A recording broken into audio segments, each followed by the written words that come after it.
যুদ্ধবন্ধের সমঝোতা স্মারক ভঙ্গ করে হামলা চালিয়ে যে ক্ষয়ক্ষতি করেছে যুক্তরাষ্ট্র সেই ক্ষতিপূরণ না দেয়া পর্যন্ত হরমুজ প্রণালী খোলা হবে না বলে সাফ জানিয়ে দিয়েছে ইরান। বিপরীতে যুক্তরাষ্ট্রের সঙ্গে সম্পর্ক ঠিক না করলে তেহরানের উপর চাপ অব্যাহত রাখার হুঁশিয়ারি দিয়েছে ওয়াশিংটন। এদিকে যুদ্ধ নয়, শান্তিও নয়, এমন পরিস্থিতি থেকে ইরানকে বেরিয়ে আসতে হবে বলে মন্তব্য করেছেন দেশটির প্রেসিডেন্ট। ইরানে মার্কিন হামলা স্থগিত থাকলেও কমেনি হরমুজ নিয়ে অচলাবস্থা। নৌরুট নির্ধারণে চুক্তিতে পৌঁছার চেষ্টায় ইরান আর ওমান। অবশ্য হরমুজ নিয়ন্ত্রণে ওমান ও ইরানের নৌপথ নির্ধারিত হলেও হরমুজ খুলবে না, এমনটা জানিয়েছে ইরান। দেশটির দাবি, সমঝোতা স্মারক ভঙ্গ করে হামলা চালিয়ে ইরানের ক্ষয়ক্ষতি করেছে যুক্তরাষ্ট্র। সেই ক্ষতিপূরণ না দেয়া পর্যন্ত বন্ধ থাকবে হরমুজ। হরমুজের সুনির্দিষ্ট ছোট অংশ দিয়ে নৌ চলাচল নিয়ে ওমানের সঙ্গে আলোচনা চলছে। আমরা ফলাফলের খুব কাছাকাছি। তবে বিকল্প নৌপথ নির্ধারণ করলে যে হরমুজ প্রণালী খুলে দেওয়া হবে এমন নয়, এটি অন্যান্য বিষয়ের উপরও নির্ভর করছে।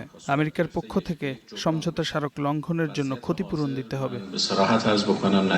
একই সুরে কথা বলেছে ইরানের বিপ্লবী গার্ড বাহিনী IRGCও। পররাষ্ট্রমন্ত্রী সমঝোতা লঙ্ঘনের পর চালানো হামলার ক্ষতিপূরণের দাবি করলেও IRGC বলছে গোটা যুদ্ধের ক্ষতিপূরণ দেয়া ছাড়া খুলবে না হরমুজ।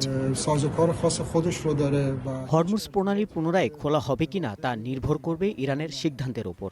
ইরানের নির্ধারণ করা শর্তগুলো যুক্তরাষ্ট্র কতটা মেনে নেয় তার ওপর নির্ভর করছে হরমুজ সচল করার বিষয়টি। এদিকে যুদ্ধ দীর্ঘায়িত হওয়ায় নাখোশ ইরানের প্রেসিডেন্ট মাসুদ পেজিশকিয়ান। তার মতে যুদ্ধ নয়, শান্তিও নয়, এমন পরিস্থিতি থেকে ইরানকে বেরিয়ে আসতে হবে। যুক্তরাষ্ট্র সমঝোতা স্মারক লঙ্ঘনের পর ফের যুদ্ধে না গিয়ে আলোচনা করা উচিত ছিল।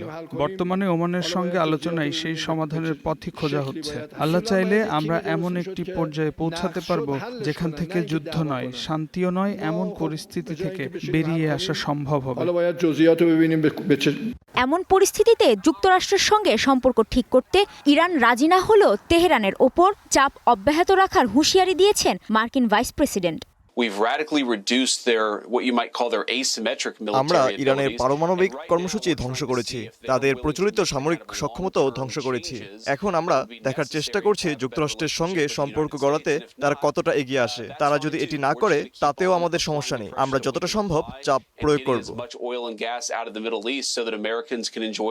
হরমুজ নিয়ে এমন অচলাবস্থার মধ্যে প্রণালীতে হামলা হয়েছে সংযুক্ত আরব আমিরাতের একটি তেলবাহী ট্যাংকারে।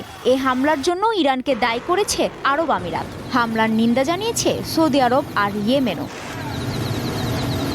কাজী শাহরিন, স্টার নিউজ।